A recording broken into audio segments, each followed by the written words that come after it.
کس مسلمان بچے کے کان میں اذان دینا جائز نہیں؟ مرا ہوا بچہ۔ کون سی نماز وقت پر ادا کرنے سے رزق میں برکت ہوتی ہے؟ ظہر کی نماز۔ کون سی نماز سلام پھیرنے کے بعد بھی ختم نہیں ہوتی جس میں سجدہ سہو واجب ہو؟ جوتے پہن کر نہانے سے کون سی پریشانی آتی ہے؟ رزق کی تنگی۔ نظر بد سے بچنے کے لیے کون سی سبزی کھانی چاہیے؟ کریلے۔ پیٹ پر بال آنا کس بات کی علامت ہے؟ سستی کی۔ کون سا پودا گھر میں لگانے سے دماغ تیز ہوتا ہے؟ چنبیلی۔ قیامت کے دن سورج لوگوں کے سروں سے کتنا اونچا ہوگا؟ 1 میل تک۔ کس مہینے میں پیدا ہونے والا بچہ دولت مند ہوتا ہے؟ اگست میں۔ روزانہ کس سورت کی تلاوت کرنے والا ہمیشہ جوان رہتا ہے؟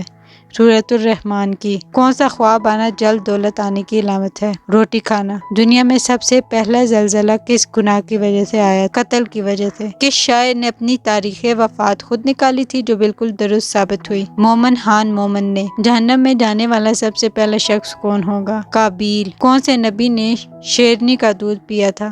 حضرت دانیال علیہ السلام نے۔ کیا آپ کو معلوم ہے کہ جنات کہاں پر نماز پڑھتے ہیں؟ گھاٹ پر۔ کون سا لفظ پڑھنے سے ہر گناہ معاف ہو جاتا ہے؟ لا الہ الا اللہ۔ وہ کون سا مسلمان ہے جسے مرنے کے بعد دفنایا نہیں جاتا؟ سمندر میں مرنے والا۔